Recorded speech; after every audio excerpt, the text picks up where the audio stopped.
एक दिन हजरत मोहम्मद सल्लल्लाहु अलैहि वसल्लम एक वसी सुनसान मैदान के ऊपर से अकेले गुजर रहे थे। ऐसे वक्त में अचानक आसमान की तरफ से एक गरजदार आवाज सुनाई दी, ए मोहम्मद! हजरत मोहम्मद सल्लल्लाहु अलैहि वसल्लम वह पुकार सुनकर आसमान की तरफ नजर उठाकर देखने लगे तो देखा कि एक बहुत बड़ा तख्त खलाओं में से नुमायां हो रहा है और उस पर फरिश्ता हजरत जिब्राइल अलैहिस्सलाम बहुत अजीमुशान शक्ल में जलवा फरमा है। इससे पहले हजरत मोहम्मद सल्लल्लाहु अलैहि वसल्लम ने फरिश्ता हजरत जिब्राइल अलैहिस्सलाम को कभी इस सूरत में नहीं देखा था, इसलिए हजरत मोहम्मद सल्लल्लाहु अलैहि वसल्लम खौफ के मारे कांपते हुए घर की तरफ रवाना हो गए। घर पहुंचकर हजरत मोहम्मद सल्लल्लाहु अलैहि वसल्लम ने हजरत खदीजा रज़ियल्लाहु ताला अन्हा से फरमाया, ए खदीजा, जल्दी से मेरे जिस्म को कपड़े से ढांप दो।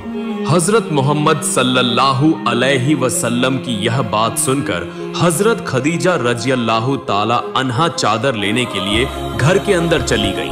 कुछ देर बाद हजरत खदीजा रज़ियल्लाहु ताला अन्हा चादर लेकर आईं और हजरत मोहम्मद सल्लल्लाहु अलैहि वसल्लम के जिस्म को ढांप दिया।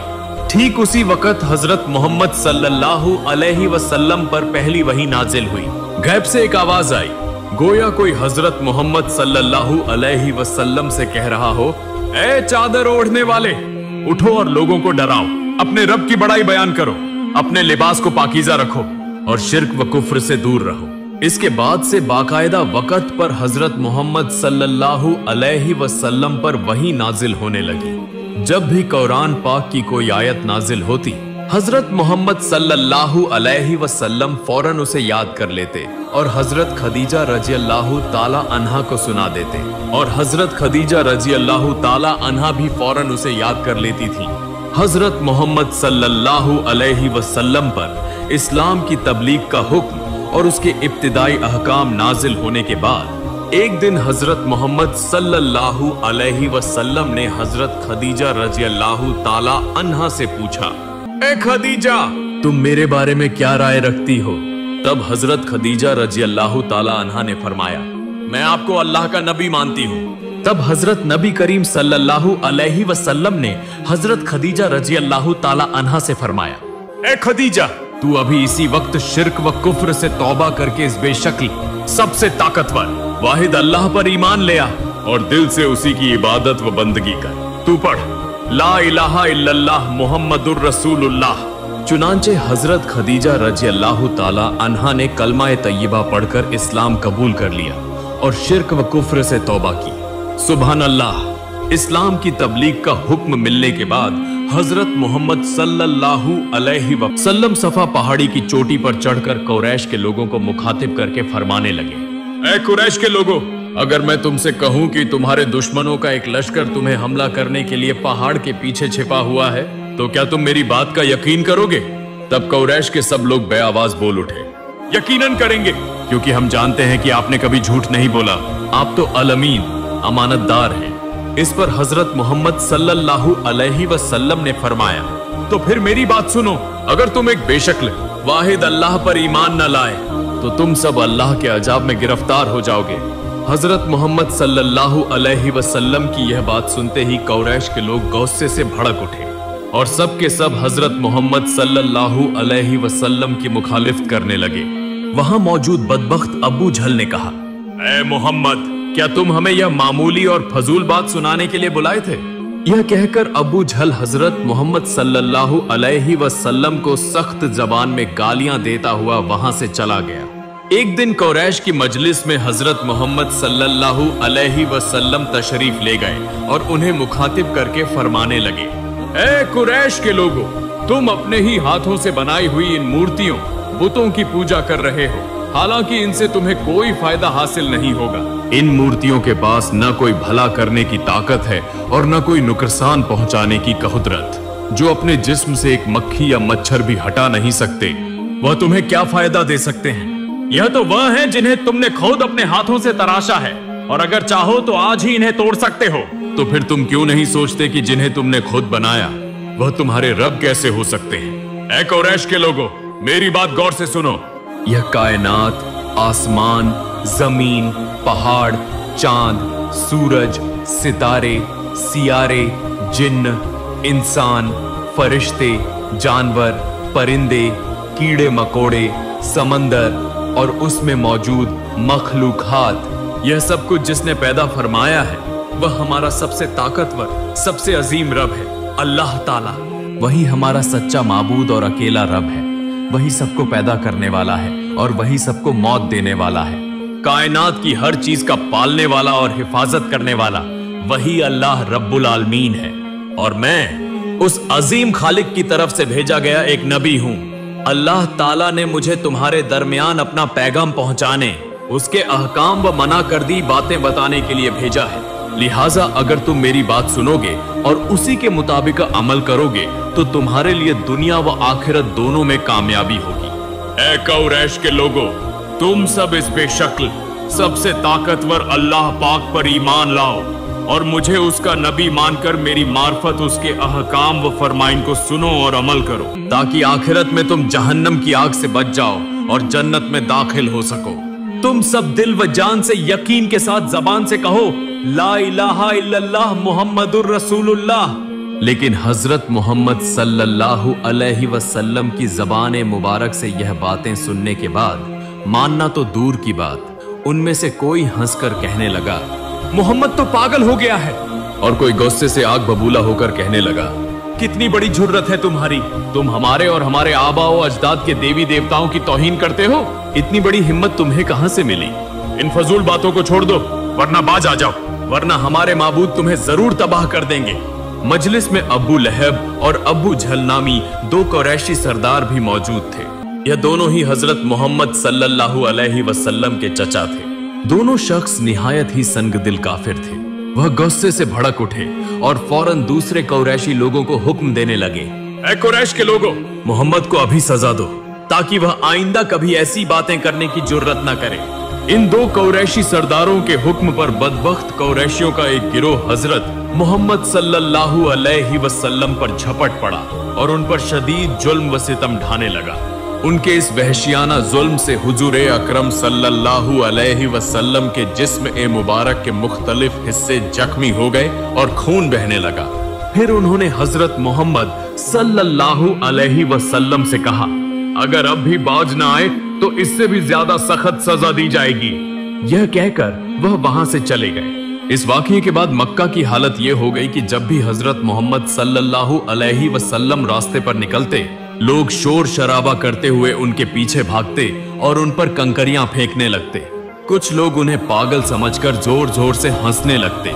जब वह नमाज के लिए खड़े होते तो उनके जिस्म पर मिट्टी और खाक डाल दी जाती। बाज लोग मुर्दा जानवरों की आंतें लाकर उनकी गर्दन पर डाल देते। हजरत मोहम्मद सल्लल्लाहु अलैहि वसल्लम जिन रास्तों से गुजरते, वहां के रास्तों में कांटे बिछा दिए जाते। हुजूर अकरम सल्लल्लाहु अलैहि वसल्लम इन तमाम जुल्मों को खामोशी से बर्दाश्त करते रहे। उन्होंने किसी से शिकायत न की और न ही उन पर नाराज हुए। वह सिर्फ यह सोचते रहे कि यह लोग लाइल्म हैं, इसलिए ऐसा कर रहे हैं। जब उन्हें शूर आएगा तो वह जरूर बाज आ जाएंगे। अब वह नासमझ और नादान है, इसलिए चाहे जितना भी जुल्म हो, हजरत मोहम्मद सल्लल्लाहु अलैहि वसल्लम ने अपने फर्ज से 1 इंच भी पीछे हटने का नाम न लिया। वह मुसलसल अपने पैगाम को पहुंचाते रहे। जो लोग उन पर जुल्म करते, उनसे भी नरमी से बात करते और मीठे अंदाज में समझाते रहे। हजरत मोहम्मद सल्लल्लाहु अलैहि वसल्लम के इस अजीम सब्र व इस्तिकामत और गैर मामूली बर्दाश्त की वजह से आहिस्ता आहिस्ता कुछ लोग उनकी बातों को समझने लगे और बुतों की पूजा छोड़कर इस्लाम कबूल करने लगे। हजरत अली रजियल्लाहु अन्हु, हजरत अबू बकर रजियल्लाहु अन्हु, हजरत जैद रजियल्लाहु अन्हु, हजरत उस्मान रजियल्लाहु अन्हु, हजरत तलहा रजियल्लाहु अन्हु, हजरत जुबैर रजियल्लाहु अन्हु और दूसरे कई अफराद ने इस्लाम कबूल कर लिया। आहिस्ता आहिस्ता उनकी तादाद बढ़ने लगी, यहाँ तक कि हजरत उमर रजियल्लाहु अन्हु के इस्लाम लाने के बाद मुसलमानों की तादाद 40 तक पहुंच गई। जब बहुत से लोग हजरत मोहम्मद सल्लल्लाहु अलैहि वसल्लम की बात मानकर इस्लाम कबूल करने लगे तो कुरैश के लोग कुछ परेशान हो गए। जब उन्होंने देखा कि मामला अब संजीदा होता जा रहा है तो उनके अंदर से एक शख्स बोल उठा, हम मोहम्मद को इतना दुख दे रहे हैं, इतने किस्म के जुल्म कर रहे हैं, इसके बावजूद भी वह अपने रास्ते से बाल बराबर भी पीछे नहीं हट रहा। अब ऐसी हालत में हम क्या करें? क्या हमारे आबा व अजदाद का दीन दुनिया से मिट जाएगा? फिर सब लोग इस बात पर फिक्रमंद हो गए। सभी इस मामले को लेकर बेहद बेचैनी महसूस करने लगे। मगर हजरत मोहम्मद सल्लल्लाहु अलैहि वसल्लम को इस रास्ते से कैसे रोका जाए, इसका कोई मुनासिब तरीका उन्हें सूझाई न दिया। फिर भी उनके दरमियान बहस व मशवरा जारी रहा। उनमें से एक ने कहा, अगर मोहम्मद को इसी तरह दिन ब दिन मौका और सह मिलती रही तो हमारे बाप दादाओं का मजहब मुकम्मल तौर पर खत्म हो जाएगा। आखिरकार कुरैश के सरदार अबू जहल, अबू लहब और अबू सुफियान जैसे लोग आपस में मशवरा करके अपने ही कबीले के एक समझदार और चालाक रहनुमा उतबा को हजरत मोहम्मद सल्लल्लाहु अलैहि वसल्लम के पास भेजने का फैसला किया। उतबा हजरत मोहम्मद सल्लल्लाहु अलैहि वसल्लम के पास जाकर पहले तो बड़े दिल लुभाने वाले अंदाज में बातें करने लगा ताकि आपको किसी तरह काबू में किया जा सके। उतबा ने कहा, ए मोहम्मद, तुम तो हमारे पराए नहीं हो, तुम तो हमारे ही कबीले के आदमी हो और तुम एक मुअज्जज शख्स के नवासे हो, एक इज्जतदार के बेटे हो, इसीलिए हम तुम्हें खास तौर पर अजीज रखते हैं। लेकिन हमें बहुत अफसोस इस बात का है कि तुम्हारे इस्लाम की दावत की वजह से लोग तुम पर जुल्म करने लगे हैं, तुम पर तरह तरह के मजालिम ढाए जा रहे हैं। ए मोहम्मद, तुम यह सब बातें क्यों करते हो? तुम बेवजह हमारे देवी देवताओं की बेइज्जती करते हो, उन पर नुक्ताचीनी करते हो, हमारे आबा व अजदाद के दीन को झूठा करार देते हो। यह सब बातें अच्छी नहीं लगती। देखो, तुम्हारी बातों से हमारे दरमियान फूट पड़ चुकी है। हम खुद अपने कबीले के फर्द होने के बावजूद लोगों को मुंह दिखाने के लायक नहीं रहे। हर कोई हमें कुछ न कुछ कहता है, इसीलिए मैं तुम्हारे दिल की बात जानना चाहता हूँ। तुम अपना असल मकसद मुझे खुलकर बताओ। ए मोहम्मद, तुम क्या चाहते हो? तुम्हारी उम्मीद क्या है? अगर तुम्हें दौलत चाहिए तो बताओ, हम तुम्हें इतना माल दे देंगे कि तुम पूरी जिंदगी दोनों हाथों से खर्च करोगे फिर भी खत्म ना होगा। अगर तुम्हें इज्जत, मकाम या सरदारी चाहिए तो हम तुम्हें अपना सबसे बड़ा सरदार मान लेंगे। हम तुम्हारी बात पर उठेंगे बैठेंगे, तुम्हारा हर हुक्म मानेंगे। और अगर तुम किसी हुसीन औरत से शादी करना चाहते हो तो वह भी बताओ, हम तुम्हारी शादी अरब की सबसे हुसीन औरत से करा देंगे। मैं तुमसे दरख्वास्त करता हूं कि तुम हमारी बुराई न करो, हमारे माबूदों पर झूठे इल्जाम न लगाओ। बताओ ए मोहम्मद, तुम्हारे दिल का असल मकसद क्या है? हजरत मोहम्मद सल्लल्लाहु अलैहि वसल्लम ने जब उतबा की बातें सुनी तो इरशाद फरमाया, सुनिए चचा जान, आपने अभी जो कुछ फरमाया वह मेरे दिल में बिल्कुल भी नहीं है। मेरे दिल में इन चीजों की न कोई ख्वाहिश है न कोई लालच। यह दुनियावी चीजें, माल व दौलत, सल्तनत, क़यादत, शोहरत या हुसीन बीवी, यह सब मेरे नजदीक बेवक्फत हैं। इनकी कोई कद्र व कीमत नहीं। यह चीजें इंसान के लिए न फलाह ला सकती हैं न खैर। बस इनके पीछे दौड़ना इंसान का काम नहीं। इंसान की असल जिम्मेदारी तो यह है कि सबसे पहले अपने खालिक को पहचाने, फिर उस खालिक ने जो अहकाम हमारी भलाई और फलाह के लिए दिए हैं उन पर अमल करें। अगर ऐसा न किया तो जैसे यह दुनियावी जिंदगी बेकार गुजरेगी, वैसे ही आखिरत की जिंदगी भी बदतरीन अजाब और बेचैनी में गुजरेगी। चचा जान, आप लोग अपने हाथ से बुत बनाते हैं, फिर उसी को अपना रब मानकर उसकी इबादत करते हैं। थोड़ा सा तो सोचिए, इससे ज्यादा मजाका खेज और क्या बात हो सकती है। हालांकि आप सब बहुत अक्लमंद और समझदार लोग हैं, बहुत कुछ जानते और समझते हैं, फिर भी ऐसा क्यों कर रहे हैं? क्या कभी आपने खुद से यह सवाल किया कि यह काम आप क्यों कर रहे हैं? चचा जान, जान लीजिए कि हमारा असल रब, हमारा सच्चा मालिक वही एक अल्लाह है जो बेमिसल, बेशक्ल, हर चीज पर कादिर है। उसी ने हमें पैदा फरमाया, वही हमें रिज़्क़ कर देता है, हमारी परवरिश करता है। उसी की मेहरबानी से हम हर नेमत से फैज़याब हो रहे हैं। हम उसकी मर्जी के बगैर कुछ भी नहीं कर सकते। उसकी मर्जी यह है कि हम उसके मोती होकर उसके अहकाम की पैरवी करें। बस उसी के जरिए हम अपनी उखरवी जिंदगी की कामयाबी और राहत हासिल कर सकते हैं। और उसी पैगाम को लोगों तक पहुंचाने के लिए अल्लाह रब्बुल आलमीन ने मुझे अपना नबी बनाकर इस दुनिया में भेजा है। मुझसे पहले भी कई अंबिया और रसूल आ चुके हैं, मुझे आखिरी नबी बनाकर भेजा गया है। मेरी वाहिद ख्वाहिश यह है कि आप सब इस कादिर मुतलक खालिक को अल्लाह माने और मुझे उसका नबी तस्लीम करें। और मैं अल्लाह ताला की तरफ से आप लोगों के सामने जो अहकाम और शरीयत पेश करता हूँ उसके मुताबिक अपनी जिंदगी को ढालें। मैं इसके सिवा आपसे कुछ नहीं चाहता। फिर हजरत मोहम्मद सल्लल्लाहु अलैहि वसल्लम ने कुरान करीम की कुछ आयतें तिलावत फरमाकर उतबा को सुनाई और फरमाया, चाचा जान, जो कुछ मैंने अभी पढ़ा यह मेरे जाती कलामात नहीं है, बल्कि यह सब उस अजीम हस्ती अल्लाह पाक की पाकीज़ा वही है। उतबा ने अपनी पूरी जिंदगी में ऐसी कीमती बातें कभी नहीं सुनी थी।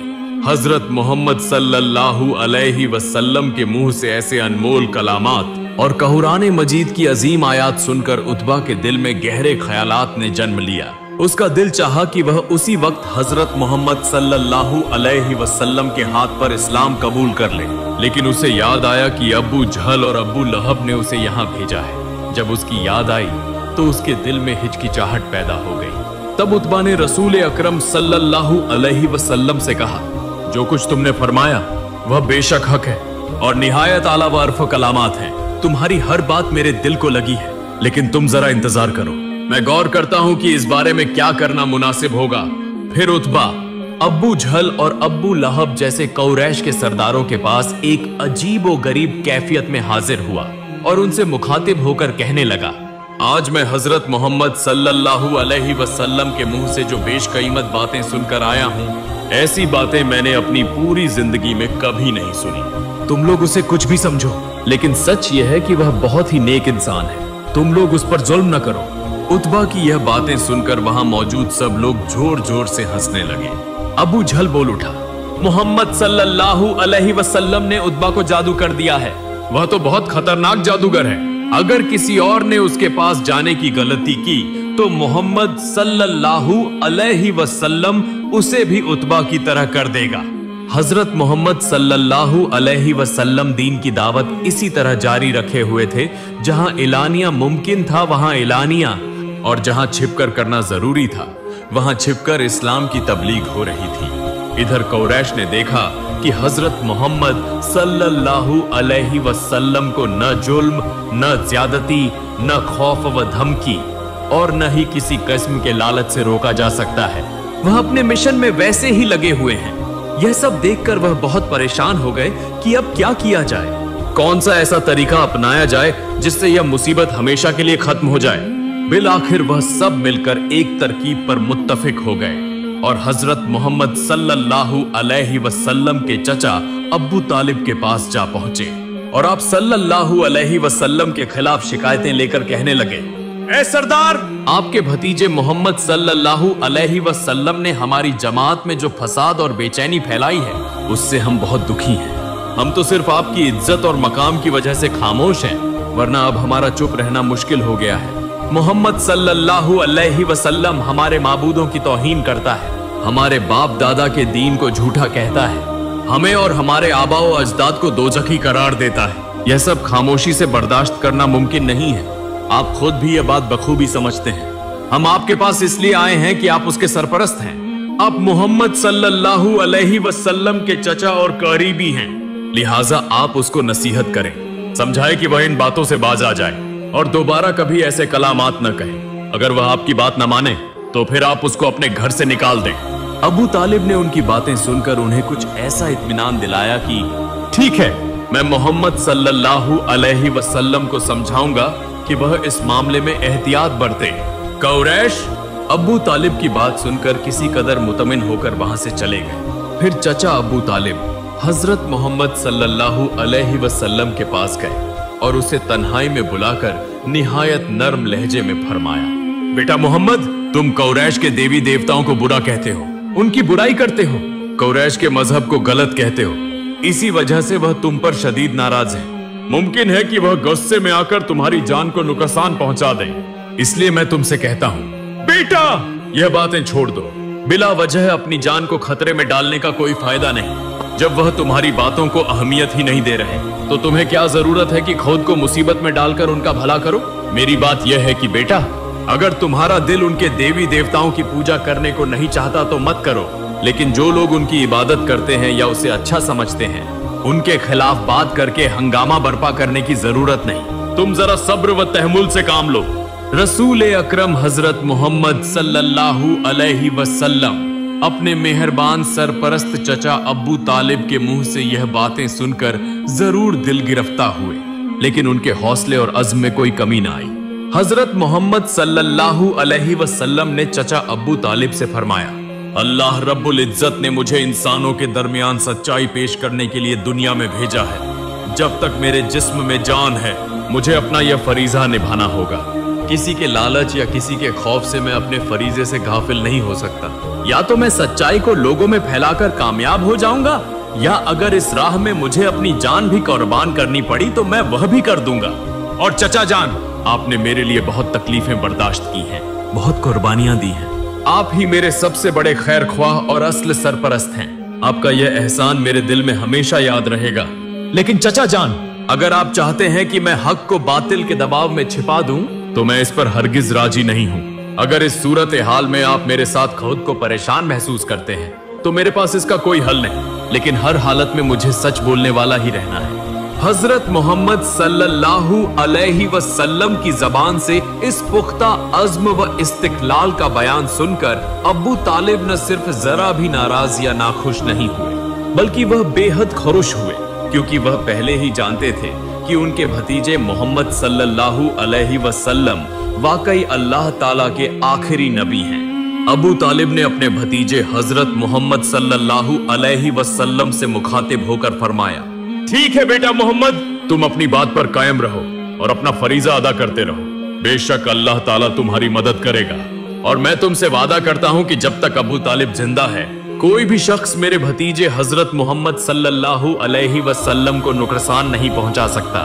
उधर अबू तालिब के दिलासा देने पर कुरैश यह समझे कि अब हजरत मोहम्मद सल्लल्लाहु अलैहि वसल्लम अपनी तबलीग का सिलसिला बंद कर देंगे और उनके माबूदों के बारे में कुछ न कहेंगे, लेकिन मामला इसके बिल्कुल बरखिलाफ हुआ।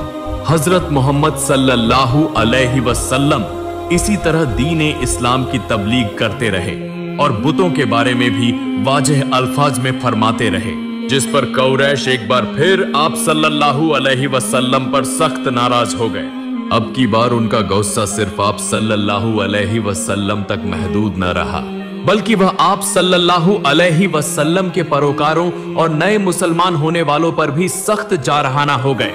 कुरैश मक्का अब जहां जिसको पाते वहीं उस पर जुल्म व सितम के पहाड़ तोड़ देते, और चूंकि मक्का के तमाम कुरैश दुश्मन बन चुके थे, लिहाजा तन्हा अबू तालिब उन सब के खिलाफ क्या कर सकते थे।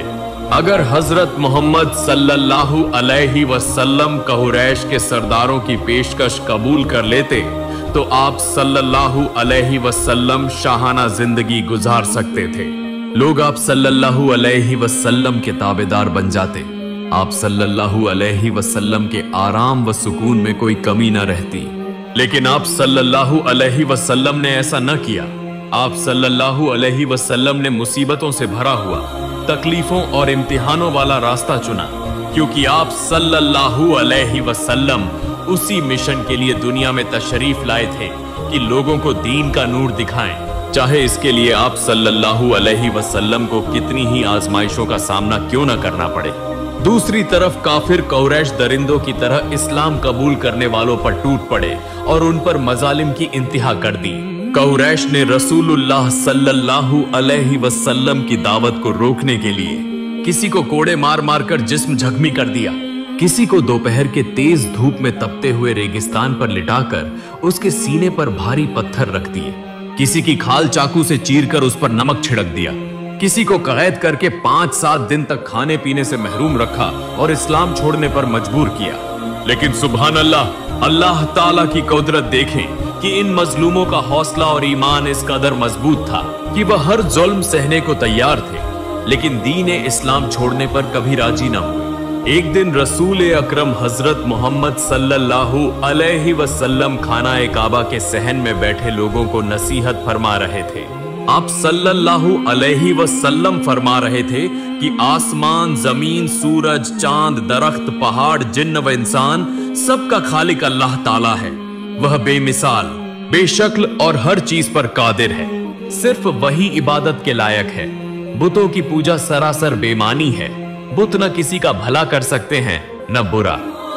इसी वक्त कुछ कुफ्फार दौड़ते हुए आए और आप सल्लल्लाहु अलैहि वसल्लम को बेदर्दी से मारना शुरू कर दिया। यह हालत देखकर हजरत हारिस रजी अल्लाह ताला अन्हु नामी एक मुसलमान दौड़ते हुए आए और रसूल अकरम सल्लल्लाहु अलैहि वसल्लम को कुफ्फार के हाथों से बचाने की कोशिश करने लगे।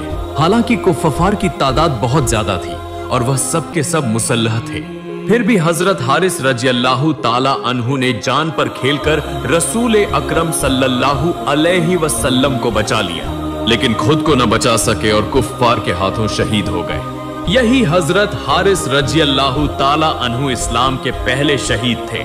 सुभान अल्लाह।